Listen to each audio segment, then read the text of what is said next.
Hello, everybody. Very nice to see you again. Very nice to be talking to you again. Today is Tuesday, July 6th, 2021, and historically speaking, I'm very disciplined and diligent and timely about what I post, when I post, and sticking to a schedule with that. I think last week we did not do this video on Tuesday, didn't post any podcasts, didn't do an Ask Me Anything in the Linchpin private Facebook group. It was an unusual week, so, good morning. It was an unusual week, but I'm back.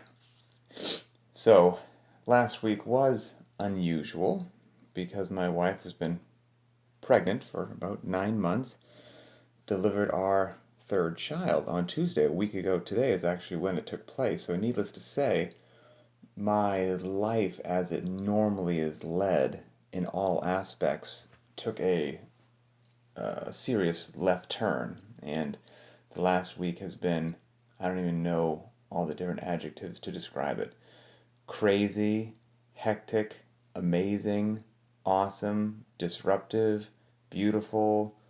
I mean, you name it. It's been a wide range of things. But for my life, it was child number 3. But for everybody out there, maybe it isn't a child, but life's going to throw some sort of serious curveball at you every now and then, right? And we always enjoy talking about, as all of us do, people who take their diet very seriously, their fitness very seriously, don't like to miss workouts, like to get proper sleep so they can, hit PRs and post cool times on Instagram. And every now and then life throws something at you that you can't avoid, and it disrupts all of those other things which many of us hold near and dear, and we do the best that we can, and we make the best decisions to keep everything moving forward. So I'll tell you, based upon my experience, how the last week has treated me and my plan kind of moving forward. On a side note, before we get into that, this might come off as corny. I hope it doesn't come off as corny. That whole Forrest Gump, life is like a box of chocolates kind of thing. There's probably some truth to that. I would say, as somebody who used to be in the military, which I'm not out of touch, I don't know if they still use Alice packs, but back when I was in the classic, rugged, old school backpack that had never changed forever, external frame, nothing fancy, was the Alice pack. And you can fit a ton of stuff in that Alice pack. I mean, you can load yourself down and strap more stuff onto it, where it's just crushing you with weight as you trudge forward. And the interesting thing about the Alice pack, and I think life is kind of like this, because before we had our third child, said to myself, we're so busy. There's no free time. I don't sit around and watch Netflix. I mean, we're going from sun up to sundown. How in the world are we going to have the time for a third human being when there's barely enough time for everything right now? But that's just how life is, right? Somehow you make it work. And with that Alice pack analogy, it's always seemed that no matter how heavy that Alice pack was on your back, no matter how much crap you stuffed into that thing, somehow you could always stuff one more thing into it, put it on your darn back, and keep trudging forward to your objective, one foot in front of another. You could always stuff one more thing in it. It just seemed to fit, even though it boggled your mind. So, that's kind of where we're at. So anyway, yeah, last Monday, June 28th, we went to the hospital about 8 a.m. The baby did not come until the next day, June 29th, Tuesday at 5:27 p.m. So if you want to crunch that number from 8 a.m. one morning to 5:27 p.m. the next morning, I'm very glad that I was not in labor for that entire period of time. As if I had, and here's just a random public service announcement, as if there was any doubt in my mind beforehand, which there wasn't, but that doubt has been removed. Let me just go on the record as saying, women are so much tougher than men, it's not even comparable. It's not even a fair fight. their ability to endure and to suffer, where I just think most men would tap out and be like, I didn't sign up for this, I'm done. Absolutely mind boggling, hats off, blew my mind, a whole new level of respect. Just so, getting back to what we're talking about here. Whilst in the hospital, and Emily's in labor forever, and I'm trapped in this small room, I am, of course, very much engaged as I can be in the experience, but I'm also still a lunatic, and realize that I'm missing workouts and whatnot. Can't leave the room. So at just random times every now and then I would just do 20 air squats. There's nobody in the room but Emily and I, so they can't see that I'm a psychopath. And I'd just do 20 air squats. And then, another hour would go by and I'd do 20 air squats. Another hour would go by and I'd do 20 air squats. And obviously that's low intensity. There's an hour between sets. But I did stuff like that, honestly, because for me anyway, CrossFit and movement and physical fitness, it's as much physical as it is mental. Like, I just felt better and felt less stressed out after doing 20 slow paced air squats, as odd as that is, and I just felt better about myself. So I would just do random stuff like that, over the course of the time that we were there. That night, we were there 2 nights, we didn't get released until Wednesday about mid afternoon. So two good solid nights in the hospital of, I would categorize as profoundly poor sleep. Emily, of course, was in agony on night one, so sleep wasn't happening then. I'm on some tiny little couch that I would not describe as comfortable. Sleep just wasn't going to happen. So, in you've got a couple knobs that you can turn, right? And this is over an oversimplification, but you've got sleep, you've got your workouts, and you've got how you're eating. Those are a simple three right there, and each one of those obviously have subsets and nuances, but those are big three: sleep, diet, and workouts. If you can control all three, fantastic. If life throws something at you that disrupts one, two, or three of those knobs, whatever it is, control as many as you can. So for this period of time, sleep was kind of out of my realm to control. So that knob was terrible. Workouts, trapped in the hotel room, doing some air squats every now and then. Not going to get in anything crazy. So I did a little bit of movement to that. Controlled it to the best of my ability. It was better than nothing. Well, the third one is the nutrition aspect, the diet aspect. Trapped in the hospital, and as well, some people may be shocked, some people might not be shocked. You're thinking hospital, wellness, road to recovery, must have, obviously the top tier, most healthy food in the world. Eh, it's hit or miss. The diet from the menu from the hotel cafeteria. You could make some good decisions on that, or you could just have an absolute blow it off the rails cheat night. I mean, they had everything on the menu as well, so it still required discipline and willpower to make decent decisions. So I could control that aspect, and so I did. So the diet actually was fine. There were delicious, tasty things on the menu that I would have loved to have eaten, but I did not. I made good decisions. So the sleep went into the crapper, the workouts were on life support, but the diet was okay. And even just controlling that one of the three knobs is a huge deal. I think it personally, at least I can speak from myself, I can't speak for anybody else, but it can be easy for some people just to say, screw it, right? Like, as soon as one or two of those factors go out the window, you're like, it's a wash, it's a train wreck, the heck with the diet, we'll get back on track in a couple days. Don't fall into that trap. Even controlling one of those three factors of sleep, workouts, and nutrition, even controlling one is so much better than controlling zero. So I had my sleep gone in the crapper, my workout's been on life support, and then I just decided, hey, we're in a stressful environment. I'm going to treat myself, right? Because I quote unquote deserve it and get all this junk off the menu. It would have been even more of a, it would have been a disaster. So control what you can control. And here's an unpopular option as well. You can always fast, right? Like, let's say you were going to be somewhere for 12 or 24 hours and there weren't a lot of good food options. There was only, Dairy Queen Blizzards. That's it. That's the only thing that you could get. And you had to wash it down with a milkshake from McDonald's. That's your only option. You could not eat.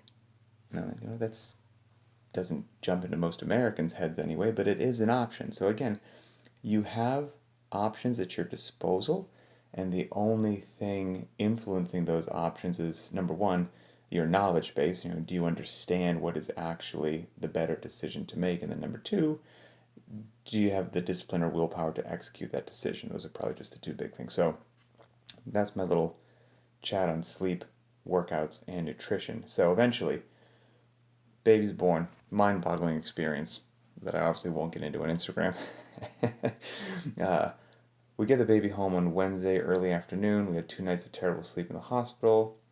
And then, you try to prepare your life, right? Because the baby's coming. You've got months and months to figure this out. You try to prepare your life, but even if you do, it's still a monkey wrench, this craziness that is going to present unexpected things in ways that you never saw coming. And so even the best laid plans, right? No plan survives contact with the enemy, and that's exactly what occurred in my life as well. I have all these systems in place so that I can do everything that I need to do and that it gets done. And then this little girl comes into our life and our household and goes, let me tell you what I think of your precious systems. You can find my thoughts in the bottom of my diaper.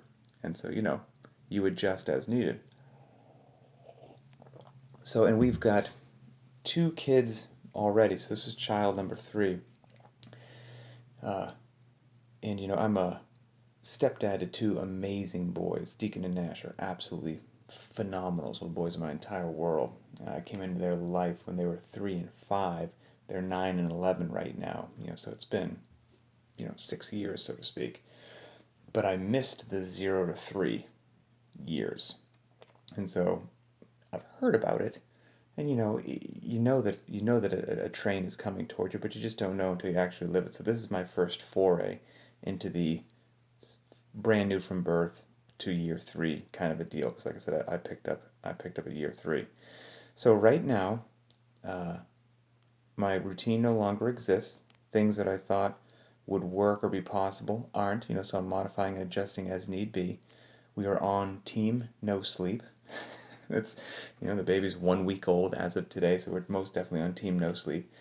She's had a couple of good nights, a couple of, I would say, average newborn nights, which are poor, poor sleep, and then a couple, oh no, kind of nights, like, oh no, like that was so bad and so disruptive that I hope that's not now going to be what's normal. But luckily those have been about 2 out of 7. One of them was last night. As I do this video right now, the baby's asleep, and as is my wife from just having, passed out, because last night was let's just say it was a rugged night. What are you going to do? You drive on to your objective. So, but eventually, life needs to restart. We will keep rolling. We'll keep pushing forward. But let's talk about fun things that all CrossFitters like. Workouts. So we got home on Wednesday afternoon, got ourselves settled, try to get some sleep, and eventually, I had to do a workout. So I did, I believe it was, I can't remember which day it was, since I got home my mind's a bit of a blur, but I did that double under double press workout, and we posted it within the last week. So it's a pair of 35-pound dumbbells for guys, pair of 25s for the women, 10 rounds for time, 35 double unders, and 7 devil's press. And my goal for that, and there's actually a video on the CrossFit Linchpin YouTube channel if you'd like to watch me suffer.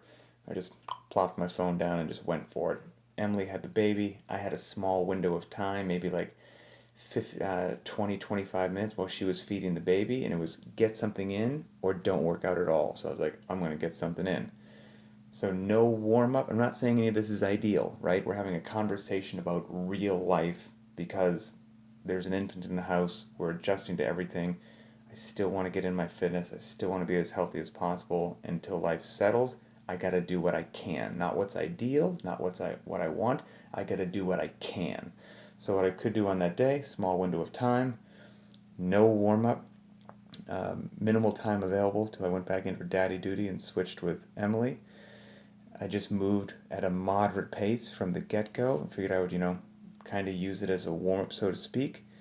You could see if you watch the YouTube video, there's plenty of slow movement between the dumbbells and the jump rope. I was never blitzing. I just kind of moved in third gear the entire time. And no cool down, no stretching, no accessory work, no nothing.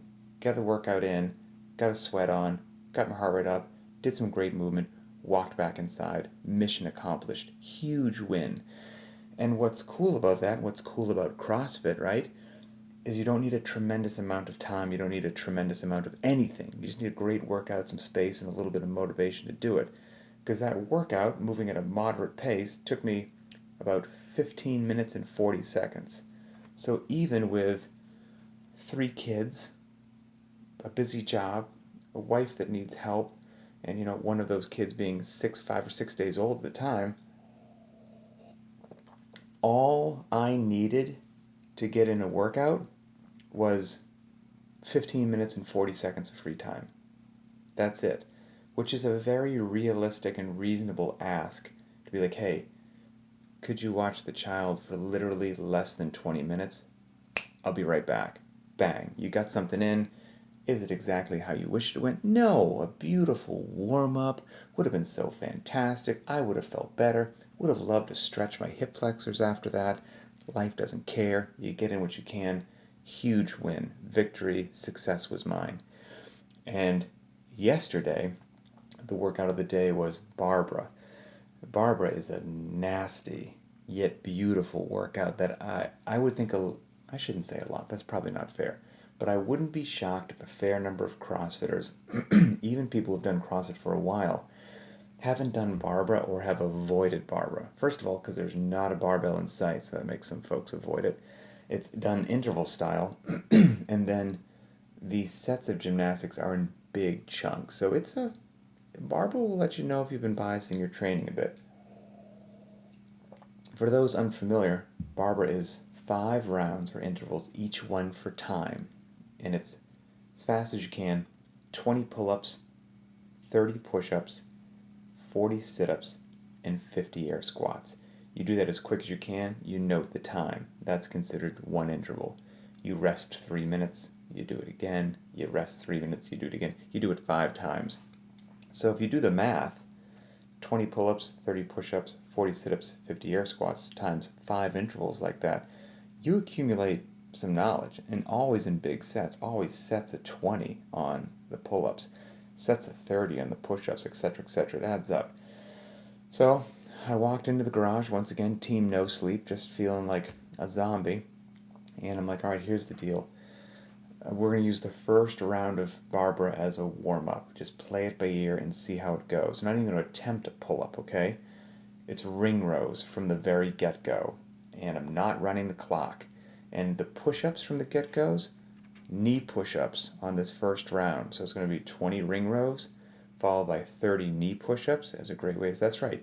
That's right. Even after 16 years of me doing CrossFit, I competed in the 2009 games. I've got whatever this capacity is, ring rows and knee push-ups. I did them with a smile on my face. And they were 100% the right call because scaling is cool. And you do the workout of the day and you modify it in a way not based upon your ego or not based upon what will look cool on Instagram. You modify it or scale it based upon what is an intelligent way to execute that routine based upon what life has thrown at you recently. And based upon what life has thrown at me recently, ring rows and knee push-ups. I was all over it. So I did round 1, ring rows, knee push-ups. And by the way, let's have an honest conversation. If you think I dropped down and did 30 knee push-ups in one unbroken set, you're crazy. I don't care that they're knee push-ups. I still broke those up. I was tired, and they were tough. Knocked out the sit-ups, and then 50 air squats. I'm one of those odd people that actually like air squats. I like high-volume air squats. You can just turn off your mind and just grind and just push through that just terrible lactic acid burn. I kind of like that in a weird way. Didn't like it yesterday. It was a unique set of 50 air squats, and I did not do them unbroken. I think I did 25, 15, 10, with some nice little rest in between each one of those sets to get to the 50. I moved through that first round of Barbara at such a casual pace that I was barely winded or breaking a sweat, that I was like, I don't need to rest 3 minutes, because that wasn't really like what you would feel like doing a punchy interval. So just went right into the next round of Barbara. And my initial plan, which again, no plan survives contact with the enemy, is that I'm going to do this first round of Barbara as a warm up. We'll do the ring rows, we'll do the knee push ups. Then I'll be feeling good. Doesn't matter that I haven't been getting a lot of sleep. And then from then on, rounds 2, 3, 4, and 5 of Barbara, they'll be prescribed with kipping chin over bar pull ups, real push ups, etc., etc. Negative. Life had different plans, my body had different plans, and I didn't realize that until I finished the first round of Barbara. So another lesson learned is, even if you have a plan going into the workout of what it's going to look like, round 1 will be this, round 2 will be this, if during the workout you decide that plan needs to be modified, modify it mid-workout. Who cares? We're just working out. You've got nobody to impress but yourself. So do whatever you have to do. So I threw the plan out the window, and the second round of Barbara was the same as the first. Ring rows, knee push-ups, sit-ups, and broken up air squats. That still felt good, but not great. Went right into the third round, same deal. Still not doing it prescribed, still doing it scaled, ring rows and knee push-ups, still plenty of fitness there. I executed the fourth round in the exact same manner, and then I had this wild thing, like, okay, look, you've done 4 rounds like this, and it's been good work, don't get me wrong. Let's strive to do the last round of Barbara prescribed. Okay, which is the final round, we'll do it. At that point in time, I just finished round 4. I was sitting on the garage floor, about to start round 5, when our oldest child, Deacon, who's 11, soon to be 12, walks in, and I'm their stepdad, so they call me Pat. And he says, hey, Pat, can you come outside on the trampoline and bounce with me? Now, there's an internal conversation that goes on that obviously Deacon's not aware of, that I was like, I was just about to do round 5 of Barbara, and this was going to be the round, right? This was going to be the round that I do prescribed. What an important, critical round. And then it also luckily had an intelligent thought pop into my head, which is, especially with a newborn baby in the house, right? That requires a lot of time and a lot of attention from myself and from my wife. If you're not careful, the other kids in the house can be very aware that the baby's taking up a lot of time and that they're getting less time, and that can be a dangerous, slippery slope that's not good for anybody's development. And so the mere fact that he walked in and said, would you jump on the trampoline with me? Again, luckily, even on no sleep, I had somewhat of a rational thought, realized what was more important, and said, yes, buddy, let's go jump on the trampoline. And so did not do the last round of Barbara, the quote-unquote cool prescribed round of Barbara. It just never happened. Never got the time again, never went back to the garage, went out, bounced with the young man for a bit, had to come back in, get dinner going and stuff like that. Fitness was still achieved, right? Whoop-de-doo. So I did 4 rounds of Barbara instead of 5, and all 4 of them were scaled or modified. None of them were prescribed. Even after 16 years across it, it doesn't matter. I'm here to tell you, 4 rounds of Barbara in any way, shape, or form is a tremendous amount of work that is highly beneficial to your body and your mind. So fitness was achieved. Life is good. So yeah, so for the time being, and until it makes sense to do otherwise, my life will be, lighter loads, reduced intensity, doing things not for time, just moving, squeezing them in when I can. If I can get in a warm-up, I will. If I can't, I won't. And again, I'll just move slower and lighter to be intelligent. I look forward to one day being able to stretch and cool down a bit, things of that nature. But those, I will know when it's time to work those things back in, because life will make it apparent that the schedule has adjusted, or we've got into a routine that now those things can bump up the priority list a little bit. But right now they're not high on the priority list.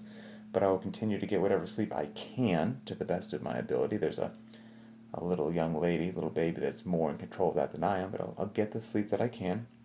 I can control my nutrition, so I will be as strict as I can about that. And then I will get in the workouts that I can get in, and I'll get something in every day, I can promise you that. But I just don't know what it will look like. But I'll get it in, and it will be my version of the workout of the day that we post on Linchpin. I'll be right there with you. On the diet thing, too, my wife and our middle child, Nash, they made a couple pans of chocolate chip cookies last night. Now, Nash wanted chocolate chip cookies, so we made them, but I'll tell you what, I've only got so much willpower. I might have a few of those today. So, so that's it. Life's good. You do what you can, whether it's a baby, whether it's work, whether it's whatever it is that life throws at you. Do what you can to still proceed forward with your path of health and fitness. And a huge shout out, by the way, to CrossFit Linchpin and the Linchpin community.